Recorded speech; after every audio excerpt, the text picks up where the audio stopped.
नमस्कार दोस्तों, मैं आप सभी के लिए लेके आई हूँ कुमार गौरव सर के जीके जीएस ब्रह्मास्त्र बैच पॉलिटी की रिवीजन क्लास। जो हमारी क्लास बची हुई थी उसी के सीरीज में क्लास नंबर 11 का रिवीजन हम करेंगे।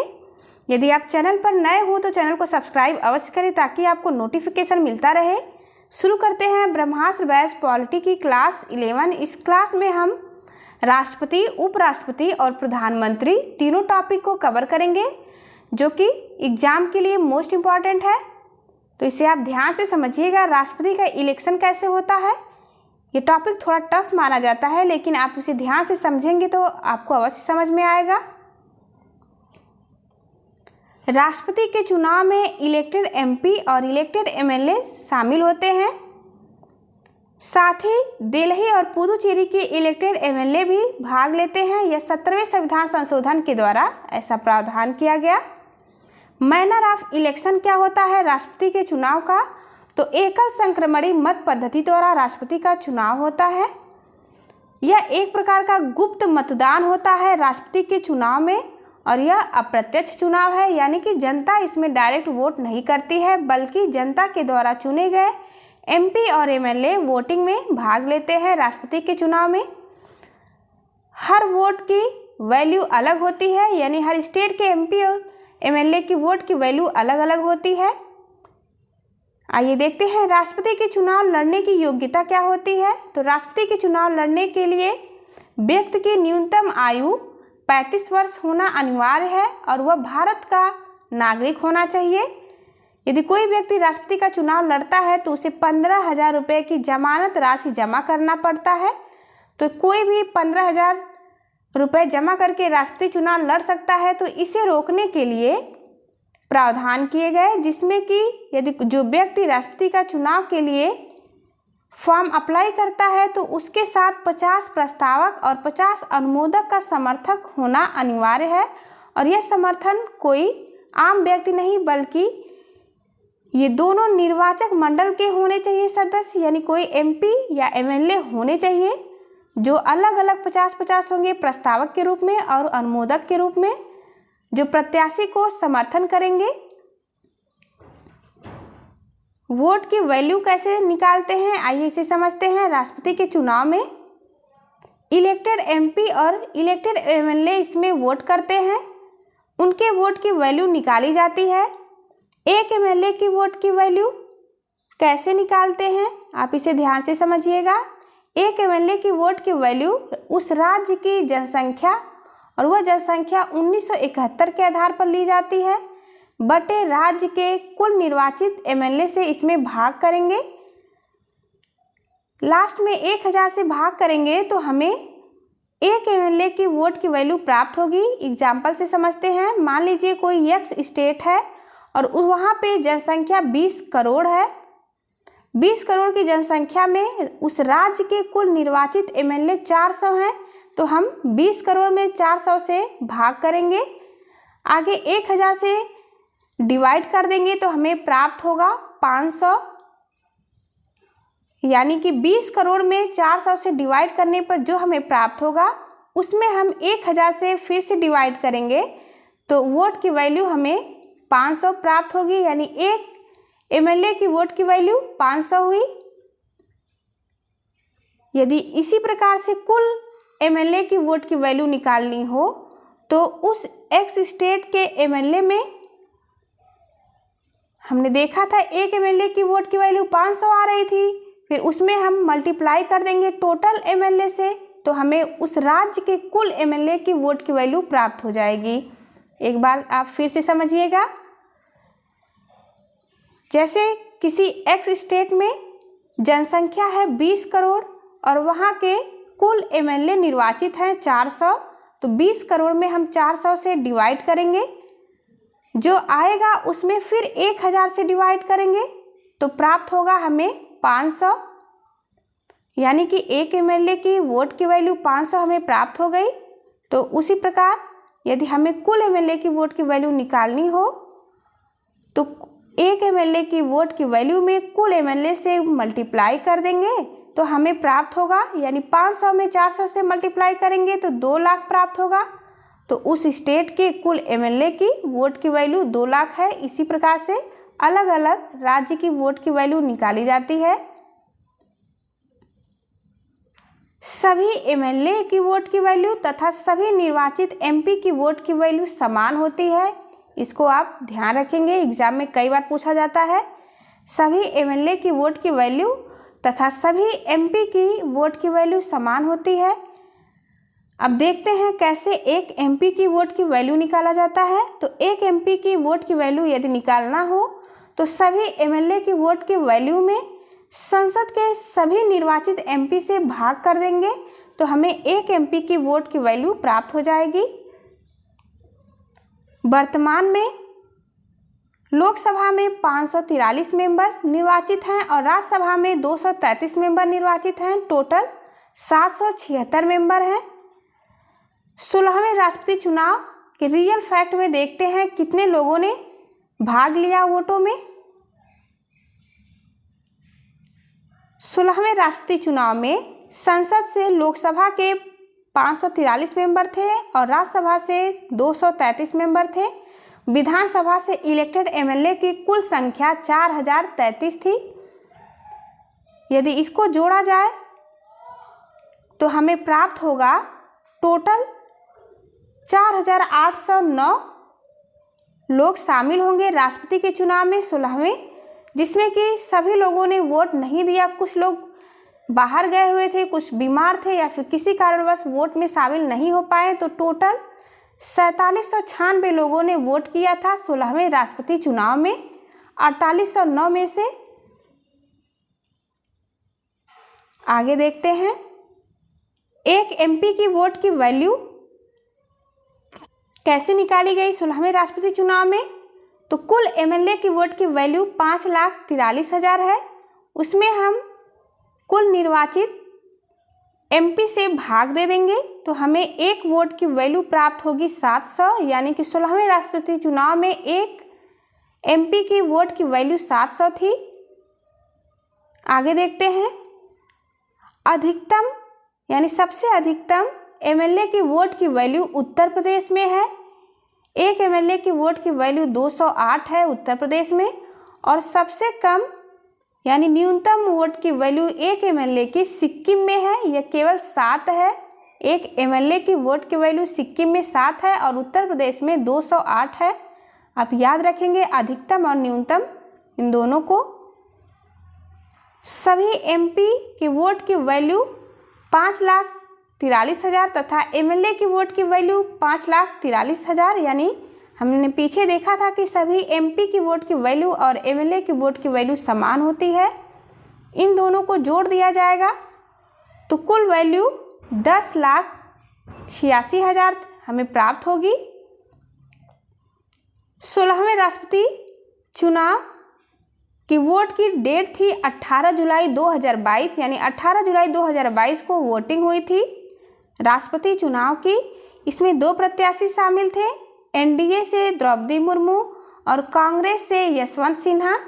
आइए इस चुनाव को समझने के लिए एक चार्ट पेपर से समझते हैं कैसे राष्ट्रपति के चुनाव में वोट की वैल्यू निकाली जाती है। मान लीजिए पहली प्रत्याशी द्रौपदी मुर्मू, दूसरी यशवंत सिन्हा और तीसरी हम किसी भी मान लीजिए एक चिंटू नामक व्यक्ति को रख लेते हैं। तो 3 व्यक्ति राष्ट्रपति के चुनाव में, ये वास्तविक नहीं है बल्कि आपके समझने के लिए है, आप ध्यान देंगे।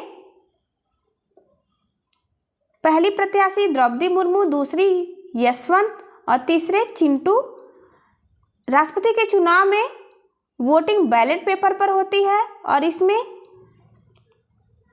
चॉइस वाइज क्रम देना होता है। एमपी और एमएलए को वो अपना रैंकिंग प्रदान करते हैं प्रत्याशी को, यानी कि यदि कोई एमपी है जो द्रौपदी मुर्मू को फर्स्ट रैंकिंग पर रखता है, यशवंत सिन्हा को सेकेंड रैंक पर और चिंटू को थर्ड रैंक पर, वहीं दूसरा कोई एमपी है जो द्रौपदी मुर्मू को सेकेंड चॉइस पर रखता है, यशवंत सिन्हा को फर्स्ट चॉइस पर और चिंटू को थर्ड चॉइस पर।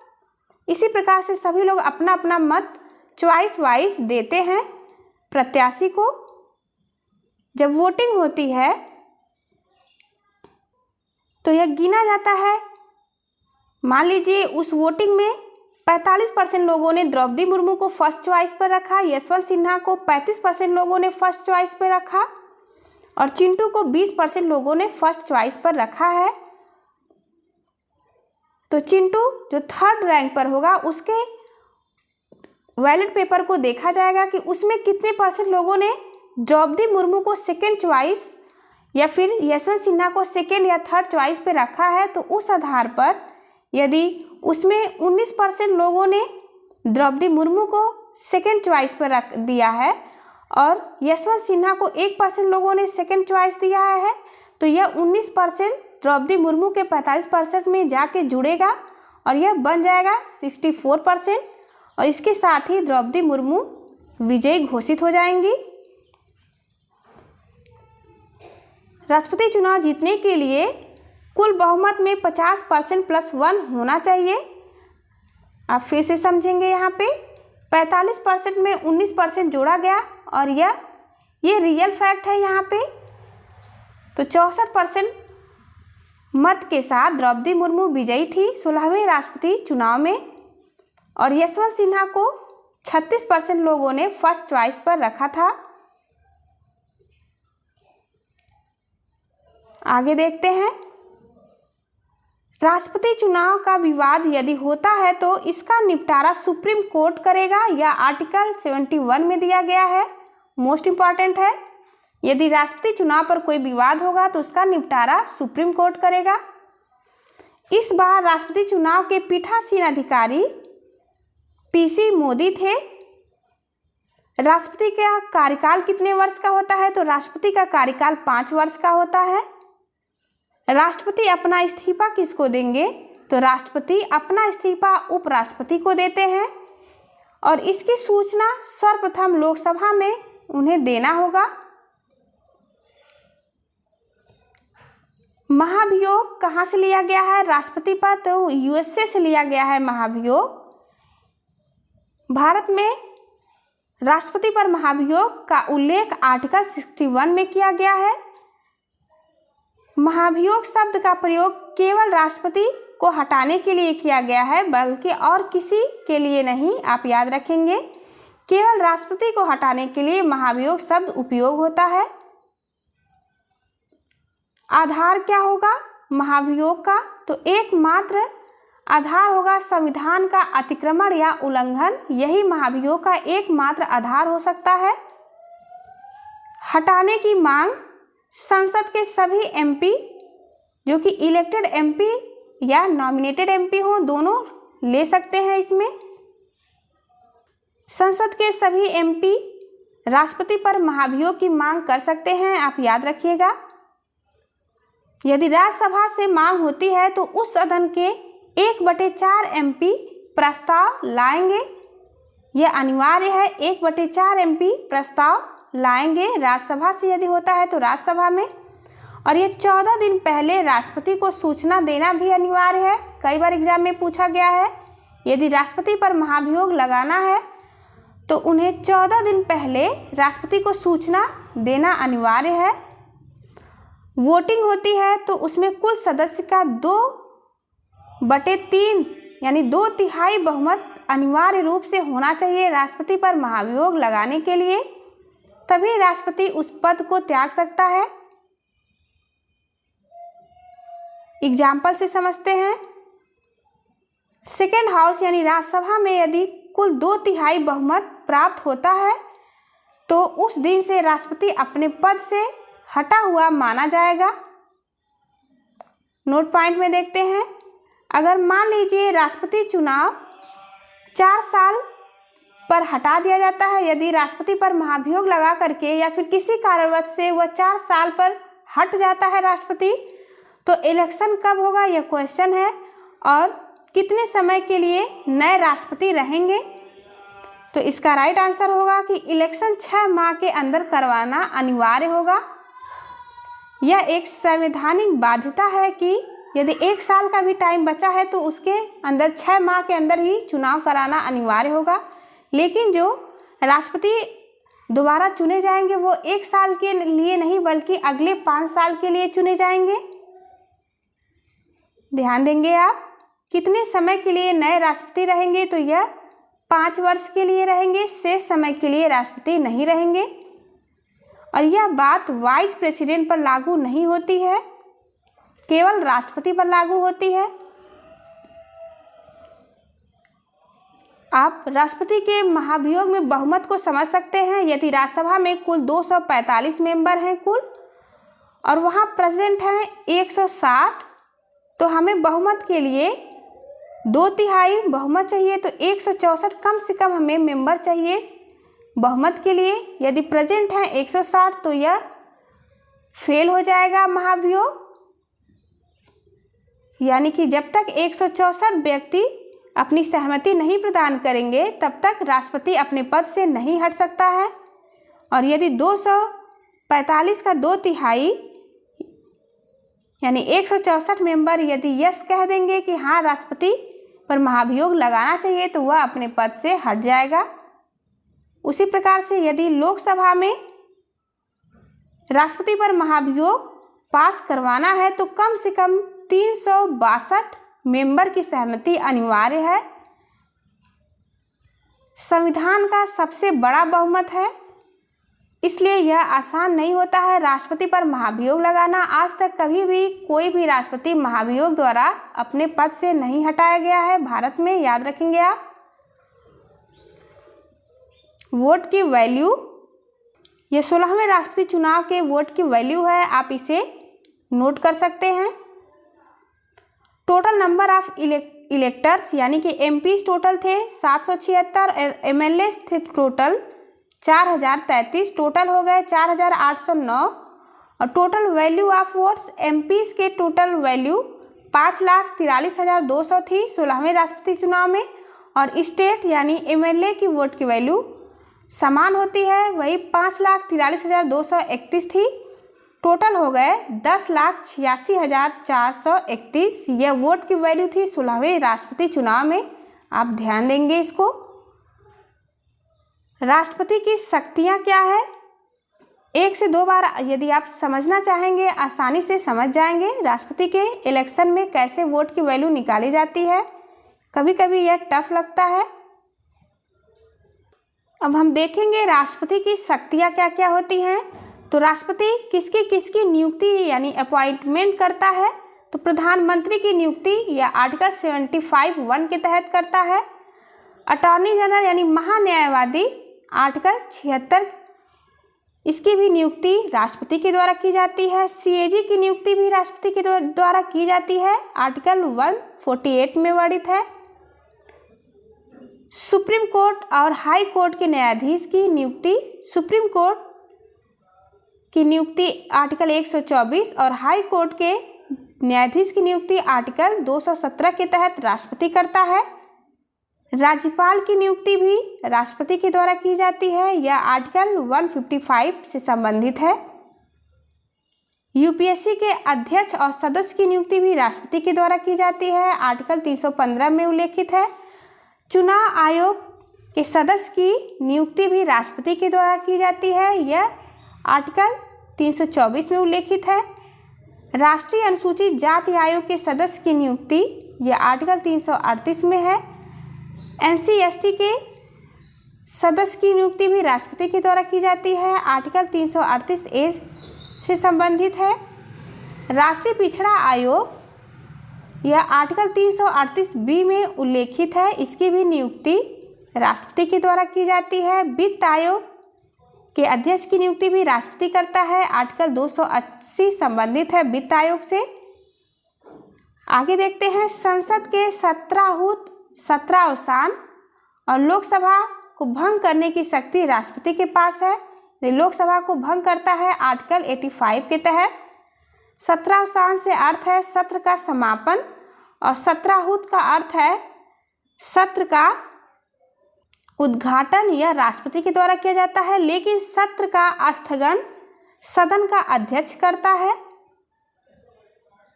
धन विधेयक को अनुमति राष्ट्रपति देता है, आर्टिकल 109 के तहत।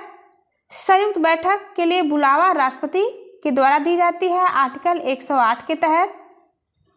विधेयक पर अनुमति आर्टिकल 111 के तहत राष्ट्रपति चाहे तो दे भी सकता है और चाहे तो नहीं भी दे सकता है, यह राष्ट्रपति के ऊपर निर्भर करता है। विधेयक पर अनुमति प्रदान करना। आइए देखते हैं कोई बिल कैसे एक्ट बनता है। यदि बिल लोकसभा में पहले जाती है, वहां से पास होकर के राज्यसभा में जाती है, राज्यसभा से वह जाएगी राष्ट्रपति के पास। यदि राष्ट्रपति उस पर साइन कर देते हैं तो विधेयक यानी बिल एक्ट बन जाती है।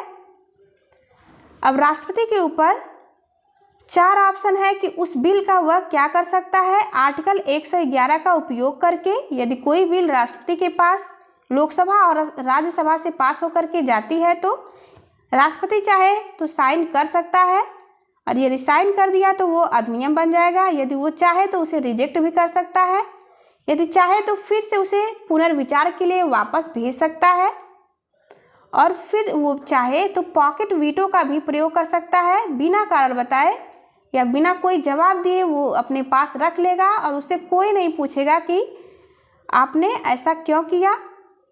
इसे पॉकेट वीटो कहते हैं, जो कि केवल राष्ट्रपति को प्राप्त है। ज्ञानी जैल सिंह ने केवल एक ऐसे राष्ट्रपति हैं जिन्होंने पॉकेट वीटो का प्रयोग किया था। अगली शक्ति देखते हैं, राष्ट्रपति की अध्यादेश जारी करने की शक्ति। यह आर्टिकल 123 में उल्लेखित है। यह एक अस्थायी कानून होता है जो कि राष्ट्रपति की विधायी शक्ति है, याद रखेंगे। क्षमादान की शक्ति राष्ट्रपति की आर्टिकल 72 में दिया गया है। वह सजा की अवधि को कम कर सकता है, सजा को माफ भी कर सकता है, मृत्युदंड तक की सजा को माफ कर सकता है, मार्शल लॉ को भी माफ कर सकता है। ये मार्शल लॉ केवल राष्ट्रपति माफ कर सकता है।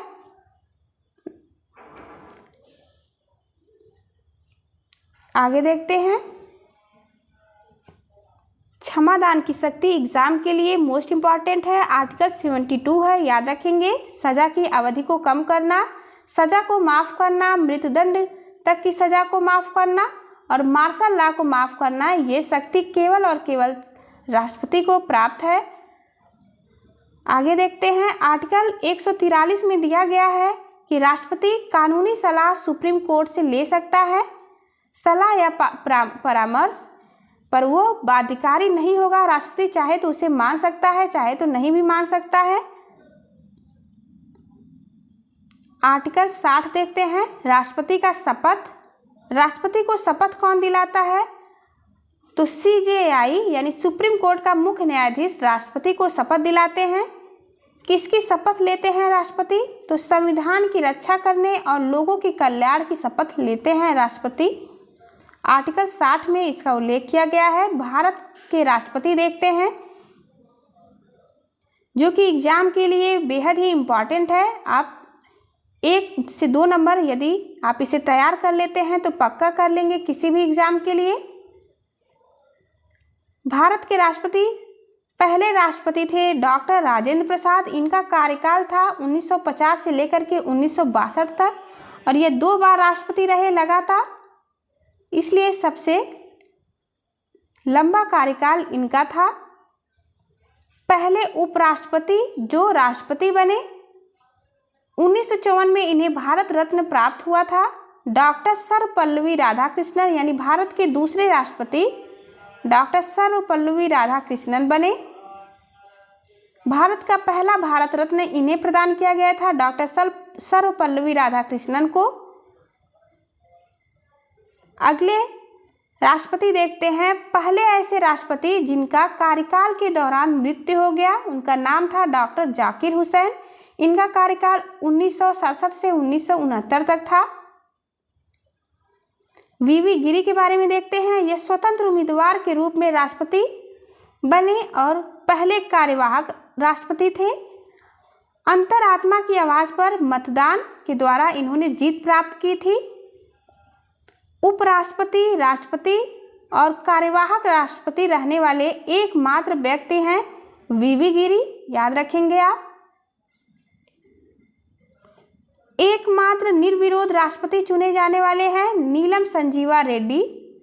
1967 से 1982 का कार्यकाल था इनका। पॉकेट वीटो का उपयोग करने वाले राष्ट्रपति ज्ञानी जैल सिंह हैं। पहली महिला राष्ट्रपति प्रतिभा पाटिल, इनका कार्यकाल 2007 से 2012 था, याद रखेंगे आप। रामनाथ कोविंद, इनका कार्यकाल 2017 से 2022 तक का था, ये 14वें राष्ट्रपति रहे भारत के। बिहार के राज्यपाल भी रह चुके हैं। 15वें राष्ट्रपति द्रौपदी मुर्मू, जो कि वर्तमान में भारत की राष्ट्रपति हैं, इनके बारे में देखते हैं। 25 जुलाई 2022 को इन्होंने शपथ लिया राष्ट्रपति के पद का। देश की पहली आदिवासी राष्ट्रपति हैं, देश की दूसरी महिला राष्ट्रपति हैं, झारखंड की पहली महिला राज्यपाल भी रह चुकी हैं। मयूरभंज उड़ीसा इनका जन्म स्थान है। स्वतंत्र भारत में जन्म लेने वाली एकमात्र राष्ट्रपति, इनका जन्म 20 जून 1958 को हुआ था, यानी कि 1947 के पहले, इसके पहले जितने भी राष्ट्रपति चुने गए हैं उनका डेट ऑफ बर्थ 1947 के पहले था। संथाल जनजाति से संबंधित हैं द्रौपदी मुर्मू। जस्टिस NV रमन्ना ने इन्हें शपथ दिलाई थी। अब देखते हैं मोहम्मद हिदायतुल्लाह के बारे में। एकमात्र व्यक्ति जो राष्ट्रपति, उपराष्ट्रपति एवं मुख्य न्यायाधीश रहे, वह उनका नाम है मोहम्मद हिदायतुल्लाह। 1969 में यह राष्ट्रपति बने। उपराष्ट्रपति, अब टॉपिक देखते हैं, इम्पॉर्टेंट है एग्जाम के लिए। अनुच्छेद 63 में दिया गया है कि भारत का एक उपराष्ट्रपति होगा। आर्टिकल 64 में है उपराष्ट्रपति राज्यसभा का पदेन सभापति होगा, मोस्ट इम्पॉर्टेंट है। आर्टिकल 66 में है उपराष्ट्रपति के चुनाव किस प्रकार से होते हैं। निर्वाचक मंडल में सभी इलेक्टेड MP और नॉमिनेटेड MP शामिल होते हैं। उपराष्ट्रपति का चुनाव भी अप्रत्यक्ष चुनाव होता है, इसमें भी जनता वोट नहीं करती है बल्कि MPs वोट करते हैं। यह गुप्त मतदान होता है, इसमें एकल संक्रमणी मत पद्धति द्वारा मतदान होता है। वोट की वैल्यू सेम राष्ट्रपति के वोट की वैल्यू की प्रकार ही निकाली जाती है। संसद के सभी MP, इलेक्टेड MP और नॉमिनेटेड MP शामिल होते हैं। उपराष्ट्रपति के निर्वाचन में उपराष्ट्रपति अपना शपथ लेते हैं आर्टिकल 69 के तहत। इन्हें कौन शपथ दिलाता है, तो राष्ट्रपति शपथ दिलाते हैं उपराष्ट्रपति को। योग्यता क्या होनी चाहिए उपराष्ट्रपति के पद के उम्मीदवार के लिए, तो न्यूनतम एज 35 वर्ष होनी चाहिए और राज्यसभा के MP बनने की योग्यता रखता हो। कार्यकाल 5 वर्ष का होता है। उपराष्ट्रपति का चुनाव लड़ने के लिए व्यक्ति के साथ 20 प्रस्तावक और 20 अनुमोदक का समर्थन अनिवार्य है।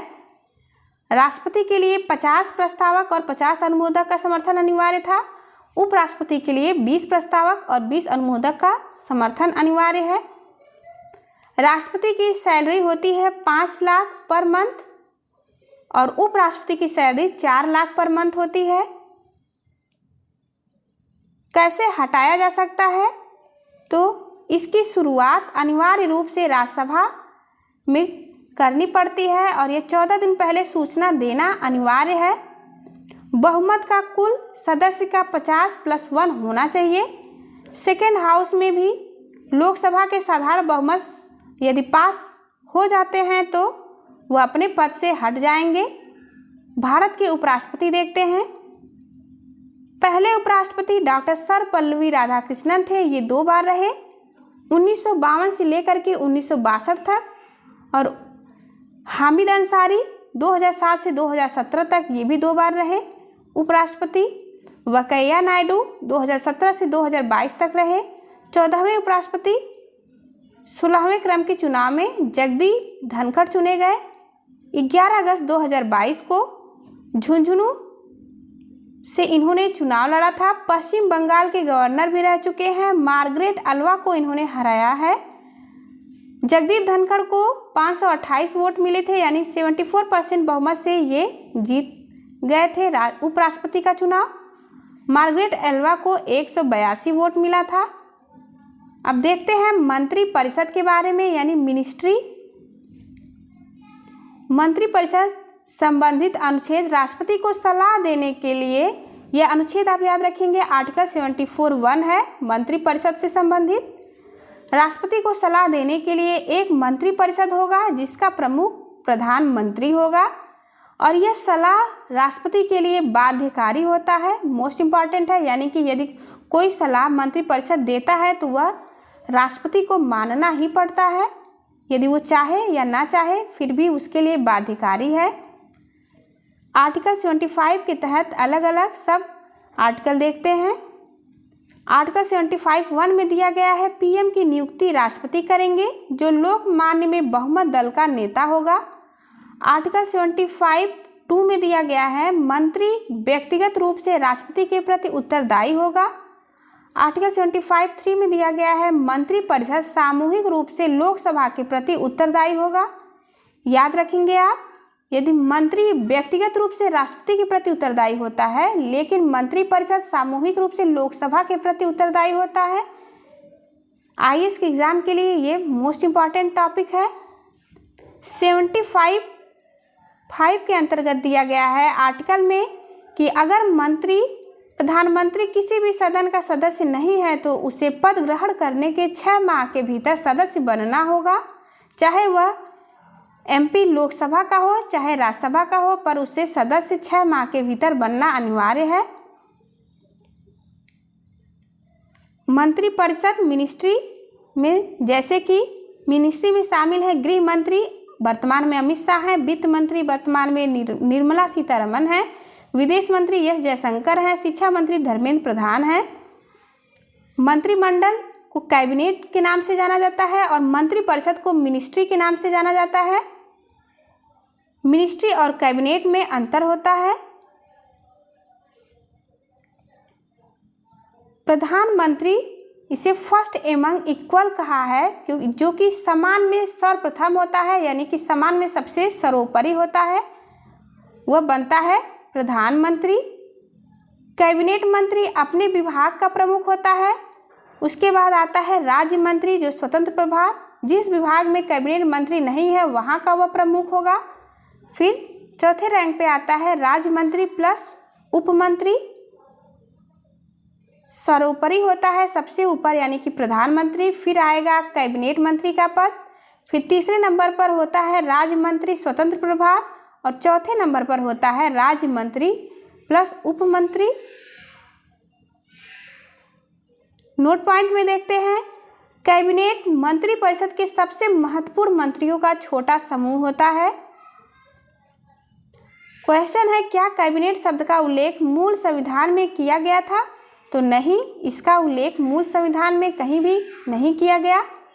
वर्तमान में कहाँ किया गया है? तो वर्तमान में 44वें संविधान संशोधन 1978 के द्वारा अनुच्छेद 52 में राष्ट्रीय आपात को लागू करने के लिए कैबिनेट की लिखित अनुमति को शर्त में जोड़ा गया है।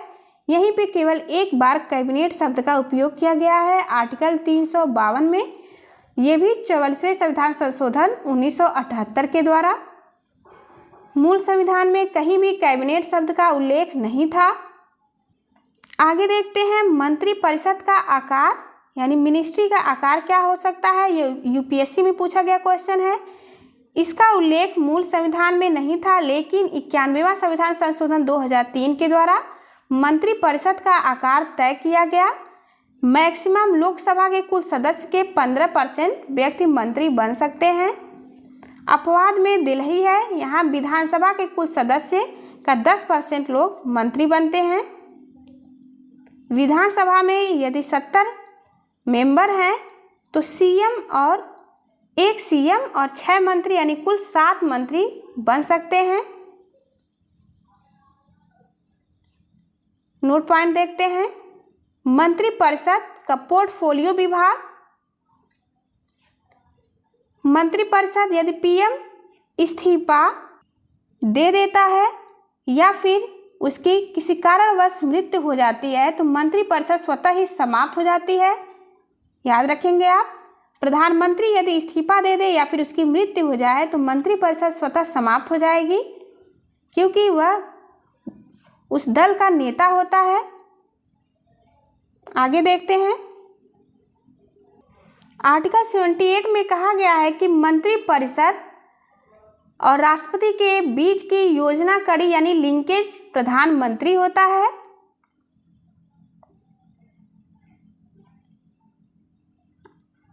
प्रधानमंत्री वास्तविक प्रमुख है।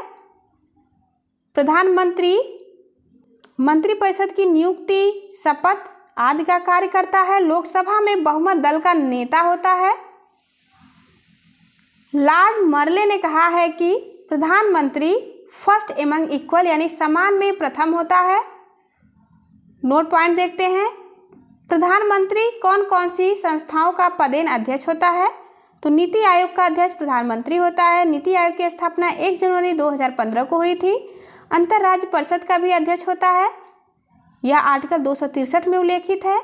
CSIR का अध्यक्ष है। इसका फुल फॉर्म है council of scientific and industrial research, जिसका अध्यक्ष प्रधानमंत्री होता है।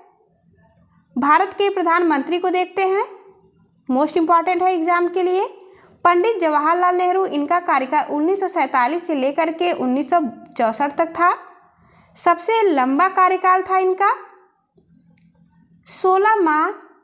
16 वर्ष 9 माह और 12 दिन का कार्यकाल। याद रखेंगे आप, सबसे लंबा कार्यकाल किस प्रधानमंत्री का है, यह पूछा जाता है। तो 16 वर्ष 9 माह 12 दिनों के साथ पंडित जवाहरलाल नेहरू का सबसे लंबा कार्यकाल था। पंचशील समझौता इन्हीं के कार्यकाल में हुआ था 1954 में। इन्होंने हिंदी चीनी भाई भाई का नारा दिया था।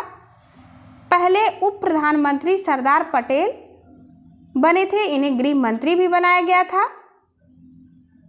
इन्हीं के कार्यकाल में 9वीं अनुसूची, याद रखेंगे 9वीं अनुसूची जोड़ी गई।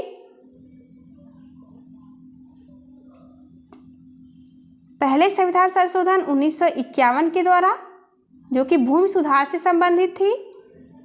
लाल बहादुर शास्त्री का देखते हैं कार्यकाल 1964 से 66 तक का था। जय जवान जय किसान का नारा लाल बहादुर शास्त्री ने दिया। ताशकंद समझौता 1966 के दौरान इनकी मृत्यु हो गई। भारत और पाकिस्तान के युद्ध के बाद समझौता के लिए ये ताशकंद उज्बेकिस्तान गए हुए थे, जहां पर इनकी मृत्यु हो जाती है। श्रीमती इंदिरा गांधी के बारे में देखते हैं। इनका कार्यकाल 1966 से लेकर के 77 तक, 1980 से 84 तक था।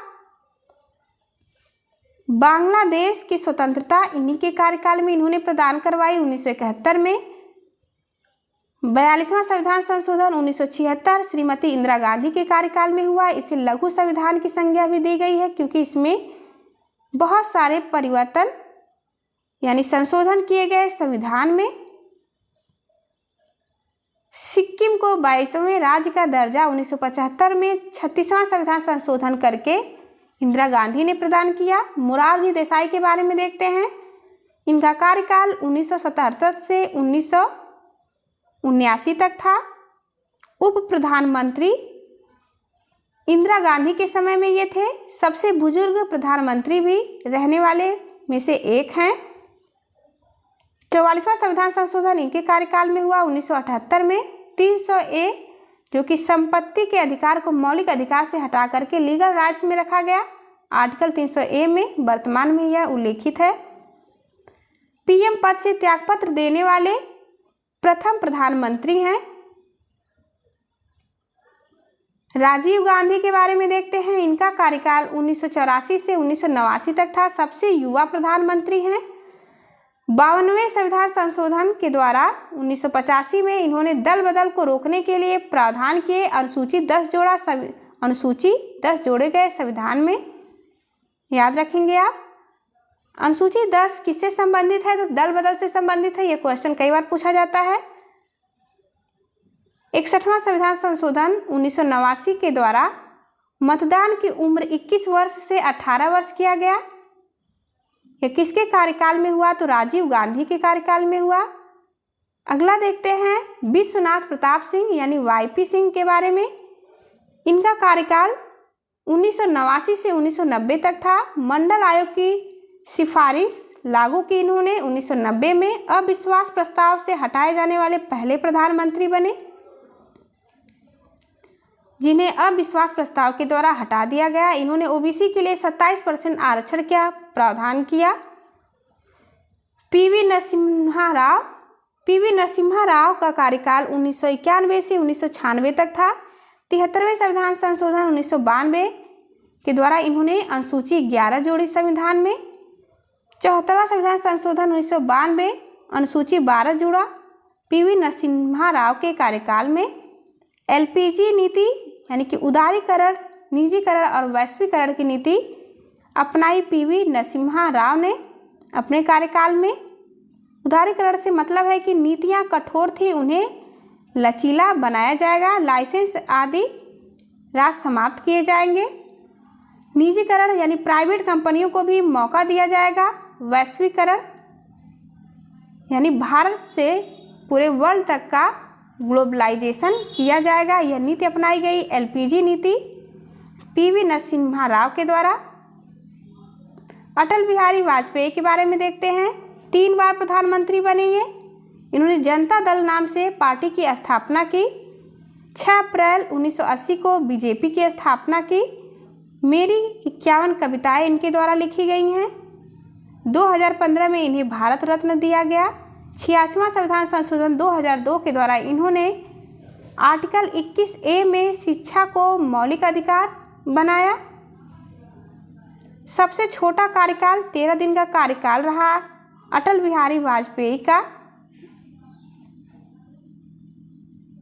इंदर कुमार गुजराल, इनका कार्यकाल 1997 से 1998 के बीच रहा। गुजराल सिद्धांत इन्होंने प्रस्तुत किया।